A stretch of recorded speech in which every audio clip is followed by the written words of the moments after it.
Welcome back to the Mandarin Blueprint Podcast. My name is Phil Crimmins. This is podcast number 155. And if you are new to the Mandarin Blueprint Podcast, what's it all about? Well, we are trying to make a interaction with the people in the Mandarin Blueprint Method course that changes the Mandarin Blueprint Method online course from your standard online course into something truly interactive. And what do I mean? Well, if you look at your average online course, somebody pre-record some videos and they put it out there and they present it to you in a way that is helpful. They've created something, they've created a creative product, and maybe they give you some PDFs and maybe you can download the video or you can do something that will give you the opportunity to learn some new material.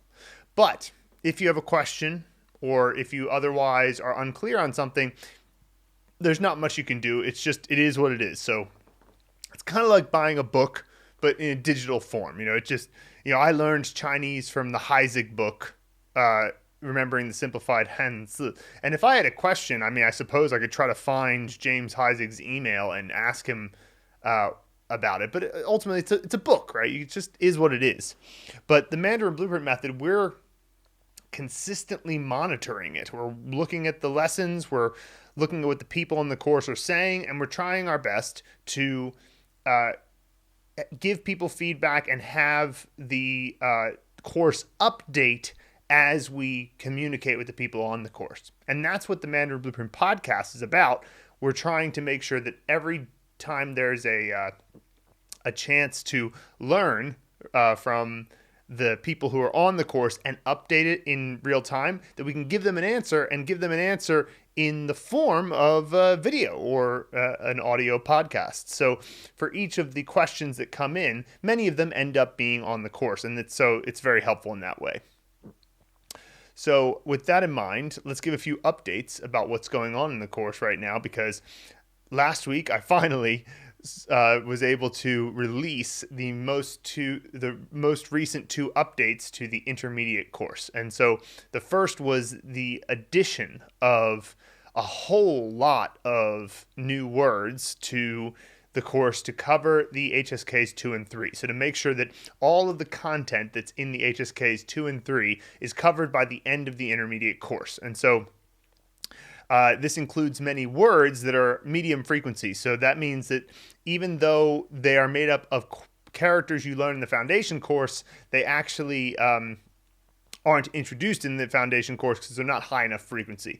We stick the high frequency words only in the foundation course so that you get, your basic, foundation of the language in the top 1,000 words. But that doesn't mean there's not a lot more words you can make with those characters. After all, they are very common characters, so you can make a bunch of other words. So we introduced these vocab boost lessons to the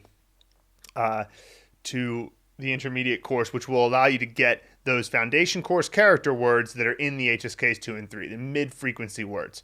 And they're presented in their lessons called Vocab Boost with the words in them. And on the community forum, the pinned post at the moment, as of August 2021, is the most recent updates, and you can find all relevant links to the Vocab Boost lessons and how to get access to that. So just head over to the community forum, the Mandarin Blueprint community forum, and you can find those updates. Now, the other update I think is even more important, which is that we added 64 graded stories to the intermediate course with text tracking audio that you can click around and shadow, and it's really good, very professionally done recordings. And so they're at as close as we can figure out, 98% comprehension based on your level. Now, it's one of those things where when you're first starting to read these intermediate course stories starting in level 37,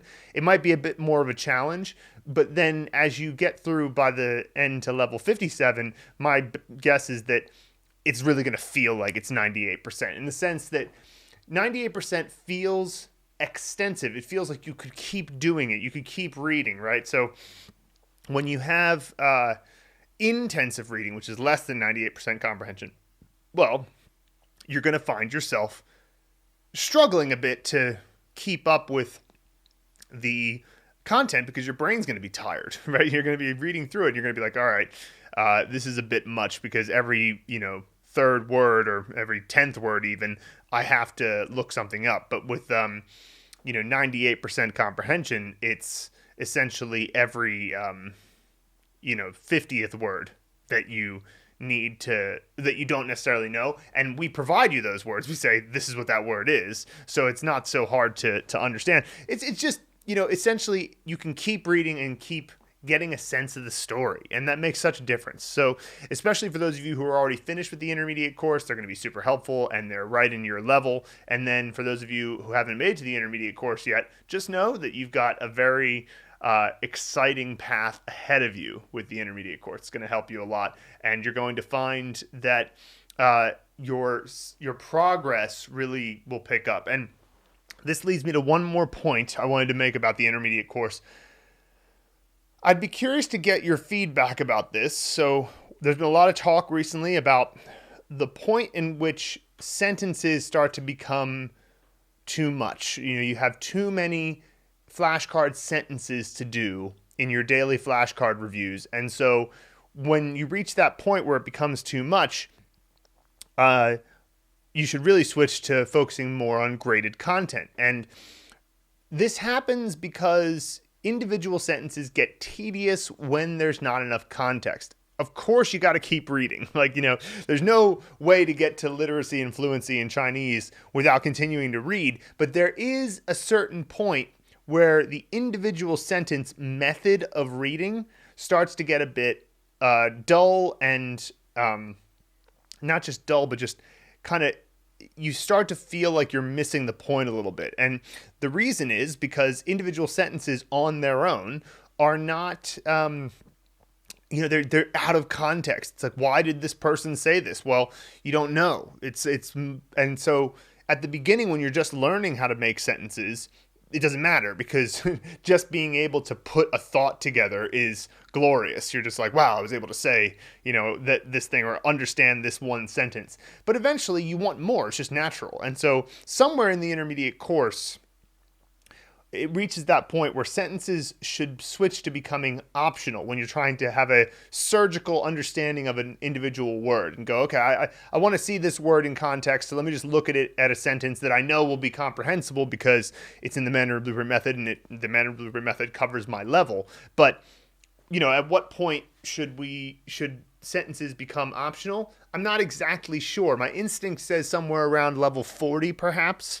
But those of you who've gone through the course, where do you think that sentences should start to become optional, especially now that we have the intermediate course stories out and there's always this other source of reading sentences? So let me know what you think. At what point in the course, what level? Should it be level 40 like I suggest, or maybe a bit earlier or a bit later? Should it be at the beginning of the intermediate course? Should the intermediate course just start off and you think you had enough sentences in the foundation course, and then from the intermediate course you should focus more on characters and then read the graded readers and use sentences surgically? Let me know what you think. I'm curious to hear the feedback from you guys, and then we'll put a video in the course recommending to people that they do sentences in that optional fashion.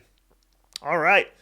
Well, that's enough of announcements. Let's get into the comments and emails and other questions that came in this week. So first we have Jonathan Glazier in the community forum. He says, I'm sure this may have been suggested before. Would making compound characters the entire cloze rather than just one of them be beneficial? Would it reinforce the compound characters? I struggle most with some of the compounds. I live them. How can you not when now gold, 现金 means I think he meant to say I love them. How can you not when now gold, 现金 means cash, right? Like, so yeah, like the now gold, the liquid gold, right?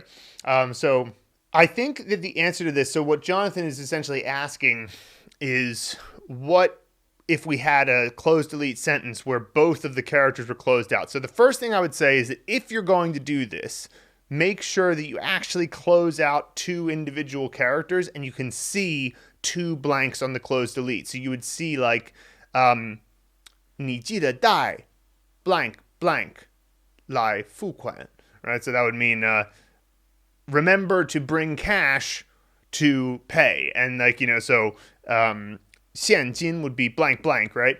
So 你记得带现金来付款, right? So that would mean, that's what that means. And then if you were to close it out, maybe close out both of the two. Now, in that particular sentence, I thought of, because you have the word 付款 there, it's like, well, there's only so many things you're going to be able to 付款, which means to pay. So you could say, maybe the blank is 黄金, like we're going to pay with real gold. That's what 黄金 is, like actual like gold bars and stuff.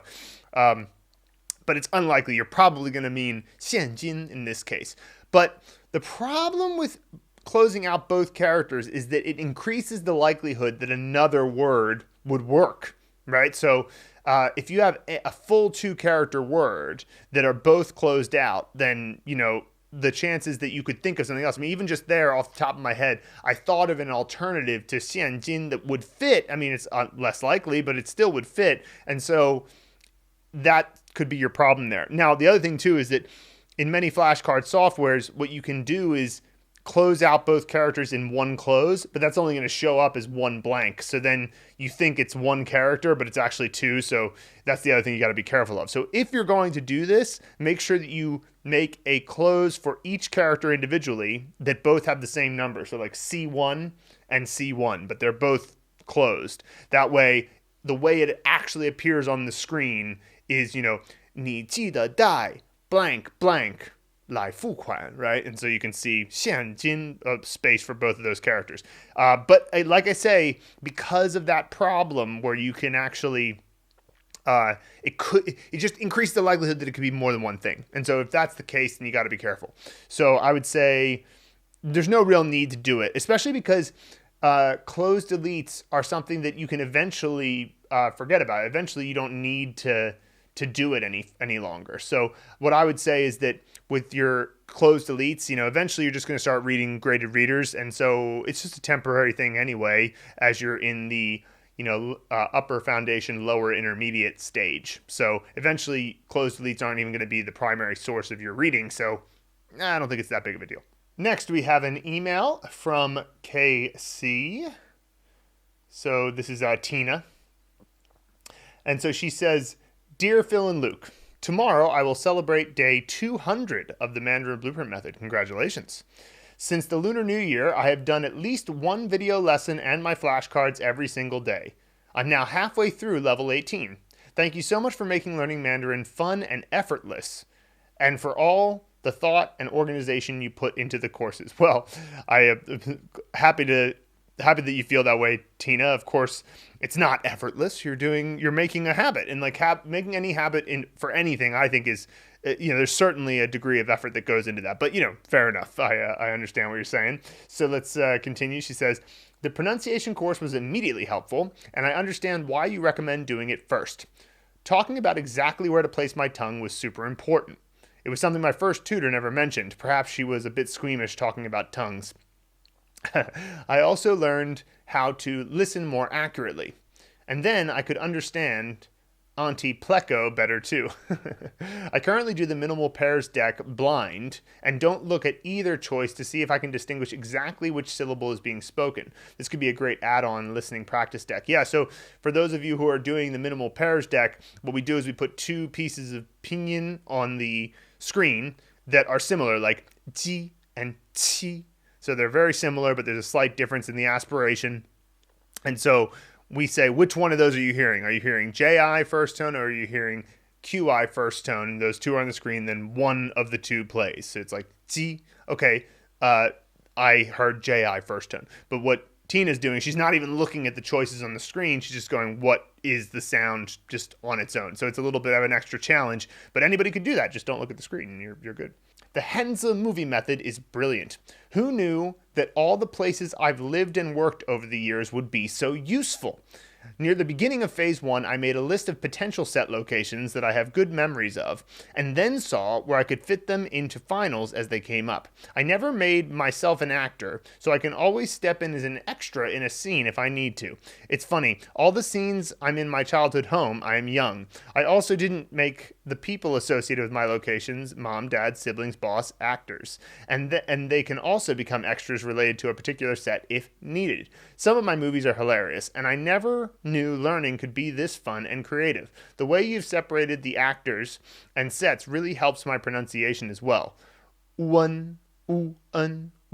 Right? So that's a good example there. And I love this element of the course. I had somebody email the other day saying, it seems like there's so much extra effort that has to go into the movie method. And so why do I want to put in all this extra effort to learn Chinese characters? Why not just memorize them? And, it was one of those things where I thought, this is such a shame because you're not seeing what makes this so cool like Tina is here. You get to just do this little dance through your past experiences, past places you've lived, people you've known in your life. You get to sort of write this kind of weird autobiography of your life while learning Chinese. And it's a shame to me when people don't see that, but unfortunately it's you have to kind of do it to understand really what it's like. But this paragraph that Tina wrote here is exactly what makes it so interesting.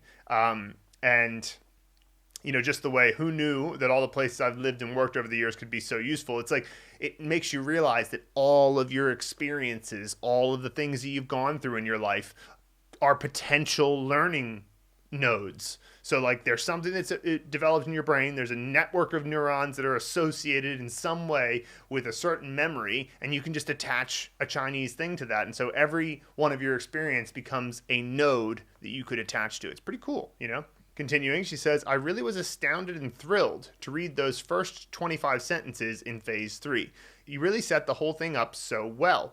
Once I got that huge first batch of sentences integrated into Anki, I found a good pace. I appreciate how you break up the new characters and sentences into the levels. This way, I'm not too overwhelmed with Anki, and I can keep up with the flashcards and new input every day. A fellow student mentioned using the Anki colors, and I've been adding the font colors to top-down words in the vocab and context deck. It just takes a little bit of extra time, but I find it's helping me to be able to read the sentences out loud right off the bat.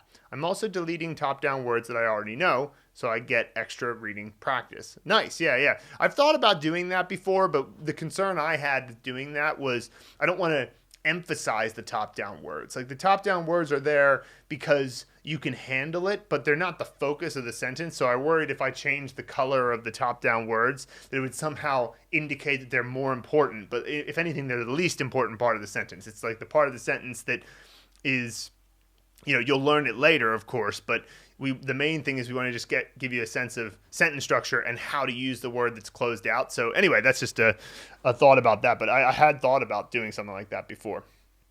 All right, continuing. A few weeks ago, I had a chance to speak Mandarin in public. A woman at the park was speaking Chinese and teaching her son to swing on a swing. 起来吧. I know that one. I approached them to say, 你们好,我在学中文. And she said, 你为什么在学中文? I know this one too, straight out of our sentences. The rest of the conversation was a bit clunkier, but it was great to see that I can speak and understand more than 6 months ago, and that I also have so much more to learn.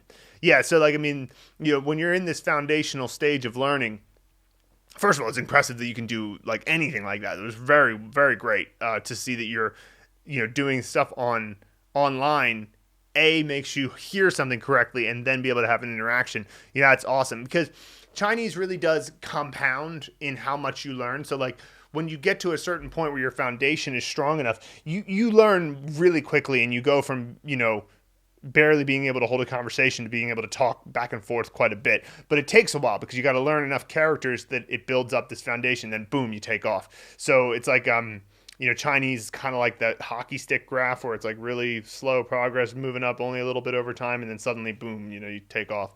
And so that's kind of how that is. But still, it's the fact that you could do that is incredible. This bit-by-bit everyday learning approach has affected the rest of my life too. I recently gave my kitchen an update. I painted and put down new tiles. I did it all myself, and it was not a small project, but I broke it down into small manageable tasks and got it done over 2 weekends. I realized that my mental capacity to do that was really influenced by how I'm learning Mandarin with you. I found other pre-recorded online lessons to be one-directional and lifeless in a way. I really appreciate that you reply to the comments right away on the page and in your podcasts. It feels like you're there with us in real time. I also appreciate the comments that other students have made before me, and I hope some of my comments are helpful to others behind me too. Most of my Mandarin-speaking friends live in Taiwan, where they use traditional characters. I was thinking of making additional movie scenes in black and white, but I think I need to learn more props first. Do you have any suggestions for learning traditional? 谢谢你们. With gratitude, Tina. So, I just wanted to comment first about how, it's the habit building that is so universally applicable, right? So you get that every day. She started off the email saying 200 days in, haven't missed a day. That's what makes the kitchen work, easy. Because I've had the same exact thing. I mean, I did my first experience ever doing a daily thing that, you slowly progress, but over a year you make a lot of progression and whatever, was drumming when I was a kid. But then I don't think I really did anything quite like that until I did Chinese again. And I was reminded, oh, yeah. This is the thing you got to do. You got to get in the shed. That's what they call that in jazz musicians. I'm shedding, which is practice, basically. You go out to the shed and you practice out in the shed. I'm sure that's where that originated. If I'm like, some jazz musician was playing in the house and their spouse was like, hey, go back to the shed. But, the idea of shedding and spending that time just practicing on a daily basis, when I started applying that again to Mandarin, it just became so clear to me. It's like, oh yeah, this is such a universally applicable skill, which is just about, just the daily something is so much, it's literally infinitely more than doing nothing. So you don't have to win today. You don't have to become the fluent Chinese speaker today. You don't have to finish your kitchen in one day. Nobody can do those things. They're not, anything that's longer than a one-day project means that you're going to have to break it down. So you might as well just get into the habit of going, I'll just do this, do that. Katsumoto has this thing of just clean one dish. If you have a kitchen sink full of dishes, you don't have to clean all of them. Just clean a dish, and that's still a positive move that you've made. And then, of course, once you start, often you keep going. Now, she's asked a question about traditional characters, and I'd say the first thing to do with traditional characters is figure out which ones are no different. So, there's actually an easy way you can do this. If you have a Mac and you took the Mandarin Blueprint list of characters that you get at the level reviews, and you just copy them and then put them onto the notes or pages or something, you can actually right click and it has and go to services, and it has this option to convert to traditional. And there's probably online web apps that do this as well. And what you can find by doing that is which characters are no different. So that would be the first thing to recognize what traditional characters do you already know. Then there's a second category of traditional characters, which is there's one primary change that's changed systematically. So for example, the megaphone component, which is the left side speech component, that's a representation of the character yan in yuyan, which means language. So that yan character in simplified Chinese gets minimized down to a simple two-stroke left side character. But in traditional characters, when there's that megaphone component, it gets expressed as the full yan character, just a bit squished, right? So there's loads of different words that have that are exactly the same as the simplified character, except instead of the two-stroke simplified version of the speech component, it's the full yan version of the speech component. So, for example, in the word 讨厌, the character 讨, which I believe is in level 7 or 8 of the Mandarin Blueprint Method, it's the speech component and the ruler component, right? So you would just switch the speech component to being the full version of yan and not just the two-stroke, and there you go. You've got tao now. So not that hard to learn. Another good example of that is bei, the seashell.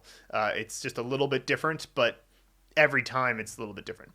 And then there's the third category, which is characters that were simplified to the point where they're quite different and they're not obviously the same. And I've never learned the traditional characters properly. Because of those two things I just told you, I can usually make my way through traditional text, but it is a challenge. It's the kind of thing that I would do a lot better if I actually learned the remaining part of it. But the main thing I would say is that you need to identify which characters even need this to be done in the first place. So that's like step one. Figure out exactly what characters have a significant enough difference in them that you need to add some further mnemonic to it. Now, if I were doing it, having done the 3,000 traditional characters, and now I know far more than that, it would be easier because I would have all of my props already in place, which is a point that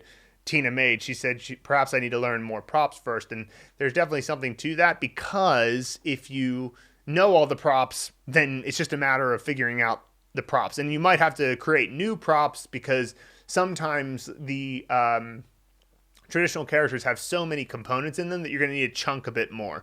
Like we set up chunking as a way of going, okay, these 3 props together mean this character, and so you can now imagine a new object to represent those 3 props together. So instead of remembering 3 props, you only have to remember 1, and that connection allows you to chunk information together, which allows you to learn faster. And so you may need to do some of that, and this is the kind of thing that we do someday plan on doing. It's just that the vast majority of Mandarin speakers in the world are in mainland China, and they do use simplified, so it's like that's the focus that we're doing now. But adding traditional characters to our course is definitely in the cards at some point. So thanks for asking about that, Tina. Next, we have James Rogers by email. He says, "Hey, Luke and Phil, finally getting around to replying, LOL. I started learning Chinese in January this year. I've used a lot of resources, and that's mostly because I've been trying to plug the gap between the way it's taught and the way it should be taught. After 3 weeks of the Rocket Chinese audio course, I realized that there are a lot of sounds that are repeated. And then looking at the characters, it's clear they are different even if they sound the same. I was actually meant to be saying 在, but was saying 在. If you're listening only to the audio, it's 在 as in to be located somewhere versus 在 as in again. Not that anyone else would know, LOL. So I knew then, to make the language clear in my head, I'd need to learn characters. So I began on Chinesey, which I really liked and taught me a lot of basics. I write and review all characters, but at level 425, I got bored of not moving forward, so in my search came across the Heisig books. With Heisig, I always knew that after the 3,000 characters, I'd have to go and switch words together, which overwhelmed me more than remembering characters. Where do I even start with that? Right. This is the problem with the Heisig method, is that because they don't teach a pronunciation mnemonic for their individual characters, there's not, like, going back and learning the words is tricky because you don't know the pronunciation of the characters, so you have to figure out a way to learn the pronunciation, maybe just by rote. I mean, it's certainly easier to learn pronunciation alone by rote if you've learned everything else through mnemonics, but still, it's still a tedious process, and then you got to figure out the characters, or the words and how they combine, so it's tricky. I'd seen a few Mandarin Blueprint podcasts, and I love how super enthusiastic Phil is. He really loves his job and Chinese. That's correct. I love watching Luke, as it's like watching an inner monologue unfold, and he's got a calming nature to him. But how would I justify another resource to my wife, LOL? Everyone so far was going to really help me progress and be the last one. Yeah, I can imagine that. You keep trying different resources, and you're like, why is this one going to be the right one? So yeah, fair enough. The Mandarin Blueprint is the whole package. I'm learning characters, words, their different usages, and placement in a sentence in one go. It's a progressive revealing of the language, not unrelated information that I'll struggle to connect. But even more than that, it's a living course. We're learning elements of culture. We're having our questions answered, and we can speak to people who have been where we are. We know you want us to win and succeed, not just because you've worked so hard to make the course, but because you know what the view is like from the other side. And I bet it's glorious. It sure is. Thanks for all the work, guys. I'm on level 25 currently. I'm not looking much at the stories. I shadow each sentence. I practice, as it's easier to get the rhythm on a single sentence than lose momentum on longer form content. I will finish the foundation and then go back through the stories and let the Yankee deck die down a little before the next stage. My biggest struggle is listening. It's hard to see a time where I'll ever hear a Chinese person speak and instinctively know what they mean. The interaction I've had with Mandarin speakers has been brilliant, but they always think I'll understand them as I can rattle off what I want to say, but have little understanding of their response. That I find disheartening, but I'm sure I'll get there. Thanks again, guys. Jimmy, now he has an addendum that he added this, but I just wanted to comment on that last bit. You can flip the script on that a little bit. If a Chinese person is responding to you as if you'll understand, that means that you're expressing yourself in a way that makes them think that you'll understand them, which is really impressive. If you can talk to a Chinese person in such a way that they go, yo, this guy obviously will understand me because look at how good his Chinese is, and then they start speaking too much or too quickly for you to understand. It's a compliment. So it doesn't have to be disheartening. In a way, it should be encouraging, but I do see the point because you want to be able to understand them, of course. Listening always comes last. We talk about that. There's just no way around it. It's just one of those things where because you don't know the origin of the obviously, if you have enough context, you can understand things a lot better. But suppose someone just starts speaking to you and you don't know what topic they're going to bring up, it can be really tough to figure that stuff out. But then again, there's only one way to get there, which is to get more comprehensible input and have more hooks for your brain to grab onto in hearing what a Chinese person is saying. You have to have heard something before in order to get it, or at least heard something that fits a pattern that your brain will recognize. And it's just what it is, but that the Mandarin Blueprint method is meant to get you through that as quickly as possible. Here, continuing on to his addendum, he says, something I'd forgotten to add. I'd started using flashcards, SRS flashcards every day with the phrases I was learning from rocket languages and had found that so effective to learning these sentences. But the workload of making thousands of cards is high. The fact you've made all the Anki cards and it's just about editing them is a massive relief. Anki really is the key to learning as it reinforces the learning. I'd say Anki is a large part of the actual learning, not just the revision. I'd also used memory palaces before and taught my kids using it. We learned all the times tables and a few days using the Von Cube method. It's hard work at first, but the retention rate and recall speed is where you make your money back. That's true of the Mandarin Blueprint method. Also, thanks, Phil. Hearing that you've been on a decent fast nudged me to start multiple day fasting again. Essay writing will now cease for the day. LOL. Thanks, guys. I'm glad to know that my weird dietary choices have inspired somebody.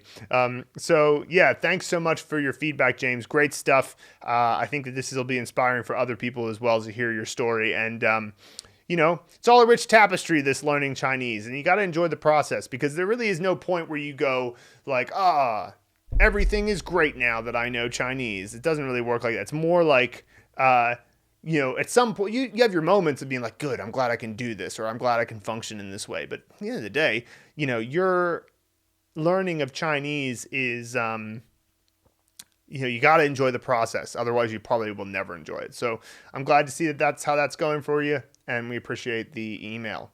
Next, we have Daniel Léo Simpson on 什么最好吃, which is the first of the intermediate course graded readers. He says, so great, a new addition to the Mandarin Blueprint Library. Well, we're glad to have it there. We're excited about it. I'm so happy that they're out now. They're so helpful, these graded stories. So it took us a while, but we figured it out.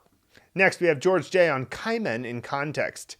He says, 他开门的样子真优雅. I initially interpreted this as she opened the door in an elegant manner, referring much more to how she opened the door rather than her appearance upon opening the door. How would you show this different meaning in Chinese? So we have 她开门的样子真优雅. So the second half of it is just very elegant. So the question is, what is the elegance being applied to here, right? You might say 开门的时候她的样子真优雅. That would be even clearer that it's about her, right? And it's about her appearance. 她开门的样子真优雅 is like, it could be saying, like, what's tricky about this one is Yangzi applying to like specifically the moment that she's opening the door, or is it just referring to her? I mean, like, you could make the argument that it's referring to her opening the door because it's 开门的样子, but it's 她开门的样子. So the fact that it's applying to 她at the beginning of the sentence. Now, suppose you wanted to get across she opened the door in an elegant manner. 她开门的方式真优雅. So 方式 is not appearance, it's way of doing something, right? I believe 方式 comes up in level 35 as a word. So 她开门的方式真优雅. It would be kind of weird though to describe a way of doing something as elegant, but it's not impossible. So that would be the change. Just change 样子 to 方式, because 样子 tends to get applied to people or objects. It doesn't tend to get applied to actions, right? But 方式, that gets applied to actions. So you can think of it like that. Raiyan Syed on 父母谁来决定宝宝的长相, which is a story in level 21. I had a question, but before that, I just want to say this longer form content is super refreshing after only having sentences to read with words. My question was about the sentence 宝宝长大后也不一定不高. I'm mainly confused about the 也 here. What does it mean also? So the sentence roughly translates to when the baby grows up, it also will not necessarily be tall? Or do we have that 也不 construction where it means not even a little bit? So that then the text is saying the baby won't be tall at all when it grows up. No, it's not that final bit. That's 一点儿也不. You have to have the 一点. That's a set phrase. So just saying 也不 by itself does not mean not even a little bit. 一点儿也不 is the way to say not even a little bit. So the problem with the question is that the Raiyan only pasted the second half of, or I should say the final quarter of a sentence when this actually applies to the sentence previous. So if we read this whole section, 如果父母都不白，那这些宝宝一定不会白。如果一个人不白，一个人白，那哪些宝宝可能白，可能不白。And so that's the first part of this, which is saying if the parents are both white, then the babies will definitely be white. But if one parent is white and one parent is not white, then those babies they might be white, they might not be, right? So that's the first bit of context. And so then we have 如果父母都高，宝宝长大后一定很高. So like that is if both parents are tall, then the baby after growing up will for sure be tall.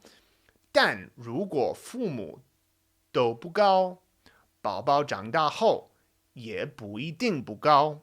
So, but if the parents are both not tall, the baby after growing up also is not necessarily going to be not tall. So what it's really going back to is the sentence 那哪些宝宝可能白，可能不白, because that sentence establishes that you don't know what's going to happen sometimes when parents are different or they're one way or the other.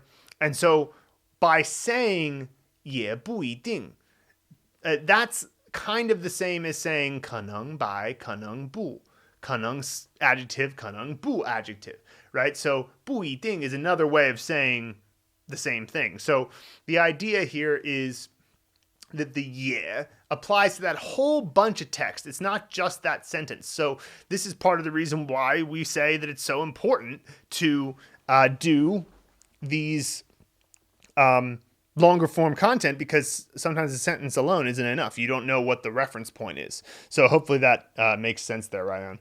Next, we have Ann Giles on the shadowing lesson in Phase 4. She says, thanks, Luke and Phil. In this video and in podcasts for explaining shadowing, suggesting daily practice, but also pointing out that it's hard brain work and to start with short time increments. I began yesterday afternoon with a 5-minute sand timer. I did look at the timer during the first 5-minute turn and didn't quite make it through the second.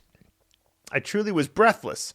During last night's Chinese TV watching, however, I found myself listening with even more attention. Adding 10 minutes of shadowing to each day makes a related kind of sense. Interestingly enough, I use a standing desk. During today's session of shadowing, I will have William Beeman's advice about singing opera in mind and try to use the feel and be the words, not just say them. I appreciate the Mandarin Blueprint members' comments as well. This is all very helpful and exciting. Thank you. Yes, so shadowing is one of those things that's super helpful. You get a lot of bang for your buck, but it's definitely really hard because you have to listen, read, and speak at the same time. So it's a lot going on. It's very brain intensive. But doing it for 5 to 10 minutes every day, again, it's just like, that's a lot over a year, right? So that's plenty of time over a year. And that's a lot, you're going to practice. If you do 5-10 minutes a day of really solid sounding like a native speaker after a year, you really think you're not going to sound good? You're going to sound great. So it doesn't have to be a lot. It just has to be daily. Richard Ashbrooke on level 13 complete.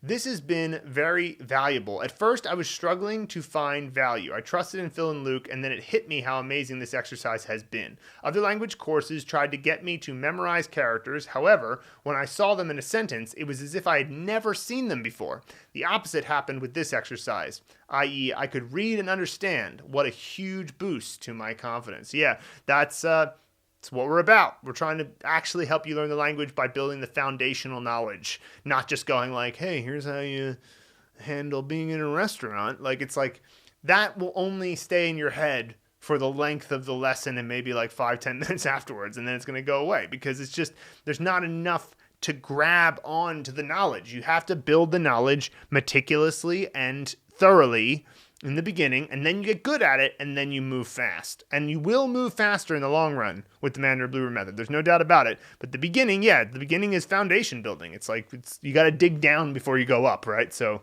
there's no way around that. And the people who try to convince you that there is, see how long you remember what they teach you.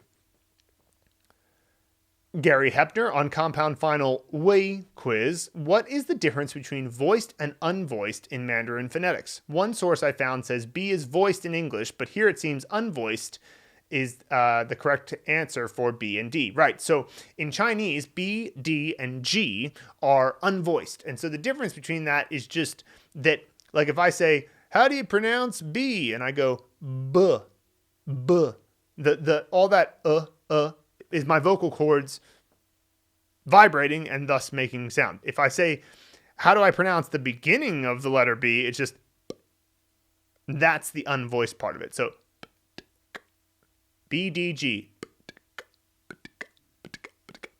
So you kind of get that sense of where it's moving between. So the B is on the lips, the D is on the tip of the tongue in the front, and then the G is on the back of the tongue towards the back of your mouth. And so they are B, D, and G, ba, ba, ba, but it's not ba, ba, ba. It's ba, ba. And so the only sound there is the A final, B-A. There's no extra sound with the B. So with that in mind, that's what that means. So B, D, G would be voiced B, D, G, but B, D, G is the unvoiced. Raiyan Syed on Vocab Unlocked from Fu, Yifu, Shuofu.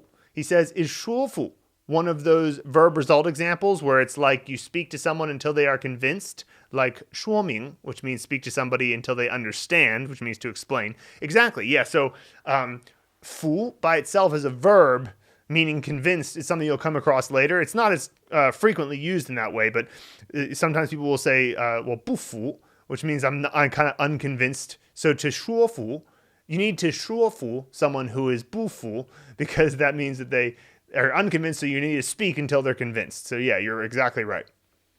Hussein Abdulqadr on Tai Tai in context.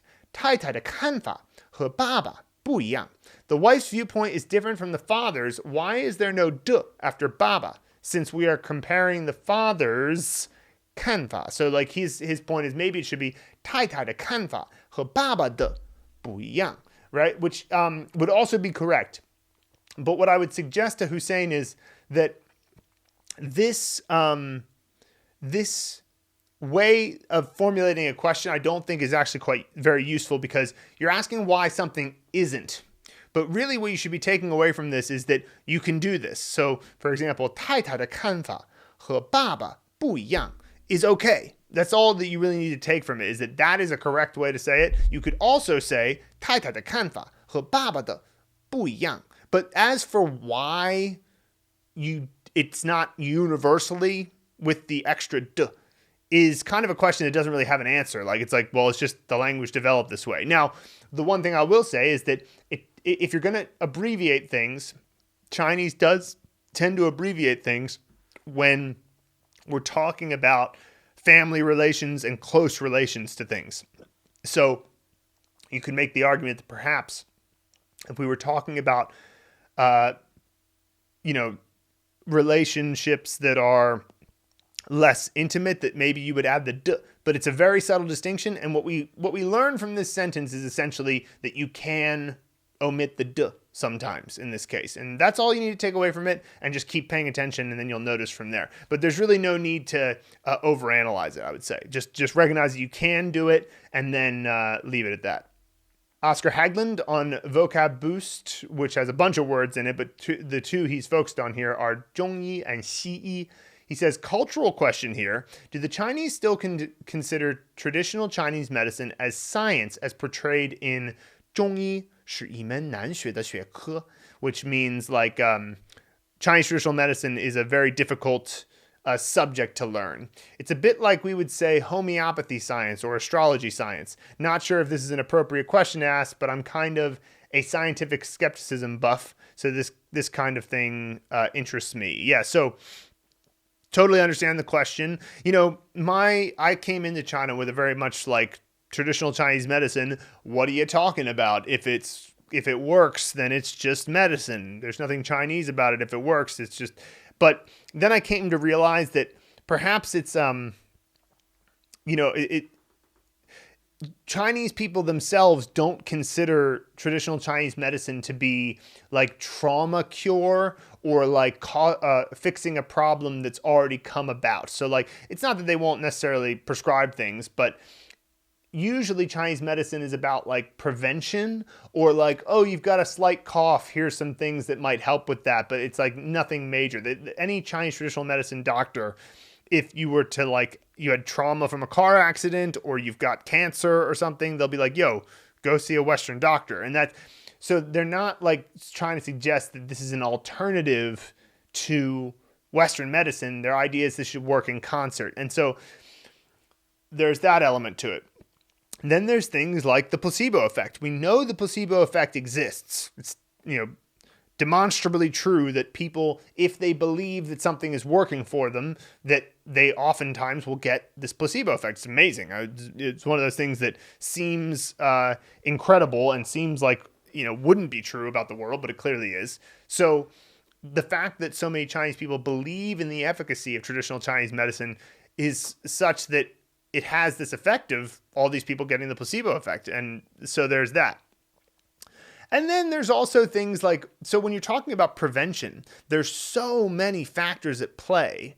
It's like, in order to do the scientific method properly, you must isolate a variable. But when you're talking about the human body and like, say, what dietary regimen are you on, or are you eating ginger from time to time, or having ginger tea, or is putting this root of a vegetable into your diet along with all the other things that are happening, along with the air you're breathing, the water you're drinking, the amount of exercise you're doing, the amount of sleep you're getting, and the way that your body's organs all interact with each other. It's not even just multivariate, it's megavariate. So you can't really isolate this stuff too much. And you're talking about prevention. We're not talking about cure. If we're talking about cure, it's easier because you can just figure out whether or not adding, a certain chemical to somebody's system cured or didn't cure people of a disease in a certain situation. But when you're talking about prevention, it's like, why didn't you get a cold? Well, who knows? Lots of reasons you might not have gotten a cold. One of them might be that you were drinking ginger tea, but probably not. But still, it's one of those things where you can't really prove it wrong. So the fact that people are like willing to put these things into their sort of preventative wheelhouse, it's kind of like, all right, well, go ahead and try that, I suppose, and maybe it'll work for you. So anyway, that's all just to say that I think that Chinese traditional medicine, it's people do believe in it, but they think it should work in concert with Western medicine. They don't think it should replace Western medicine. And the fact that they believe in it means there's a lot of placebo effect going on. And also because it's about prevention, it's hard to disprove it. So like, it's one of those things where my personal opinion is go for it. If you want to use some Chinese traditional medicine, go for it. And also, as a side point, acupuncture as a stem of Chinese traditional medicine it's kind of weird how many people anecdotally find value out of that, even though it's hard to scientifically figure out what's going on there. But, so many people have an injury, they get acupuncture and they're feeling better. It's pretty wild. So acupuncture is kind of in a little category of its own there, but yeah. Let's move on to the vocab living links for this week. And reminder, this is the connections that people are making to multi-character words in the Mandarin Blueprint Method Foundation course. So when you're first learning words, you're making connections between characters you already learned properly through the Henzi movie method and seeing how do they relate. Now you can relate this to things that come from your own personal history, which are a little bit less shareable because they're, personal, but you might connect it to something from media, or just have an idea of a clever pun you could make about some character, or you could listen to how it sounds and make a connection there. And so we ask people to share these so that we can pass them on to the course for people coming into the future. So first we have Ender Waters on vocab unlocked from ji, 自己. So this word means oneself. So like 他自己 would be himself, or 我自己, myself. He says, if you get cloned, you could make out with yourself. So there's an example of you imagine yourself getting cloned, you're making out with yourself. It's very self-related. So that little idea, and maybe you could even find an image on Google that is of, I don't know, maybe I bet you could look up like clones kissing and you'd find something. It's the internet. Chris Young on vocab unlocked from 现在发现现今发现 send current. Ben Franklin discovering electricity when lightning sent current down the kite string. And also, I think he discovers lightning, and of course, 发现 is like, lightning is one of those things that really just happens in the current moment. Like it's a perfect example of what we think of as something happening in a flash, right? So that's a great example there from Chris. Tina Clark on vocab unlocked from 算 总算 and 打算. The little ballerina plans on becoming the swan. 打算. I like that one. Swan Queen in Swan Lake. I love it. Perfect. Gavin Meakin on vocab unlocked from 随时. I'm going with the semantic connection that's obvious to me here. 随, casual, 时, time. If you're casual about the time, it'll happen at any moment, any time, or all of the time. It doesn't matter because it's casual time, right? So I like that. Perfect. And I used to always think that too with 随时, because 随便 is the word for casual. Like, hey, 他很随便. Like, he's a casual dude. So 随时 is like, anytime, whatever, no big deal. So yeah. Keith Evans on vocab unlocked from 起 一起起来 起飞. And he says for 起来, Bob Marley singing Get Up, Stand Up. That's a great tune. That's perfect. I love musical connections.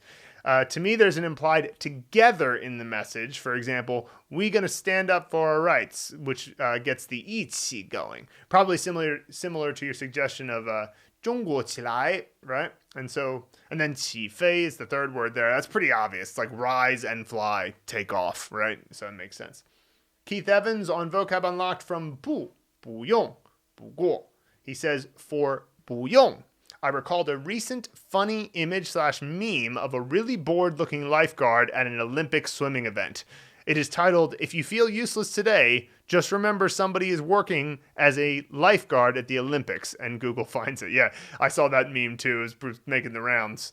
Yeah, it is pretty funny imagining how useless 不用. You won't even need you, 不用. So, yeah. Awesome stuff this week. That's all the comments and questions, and we appreciate them as always. We'll see you next week.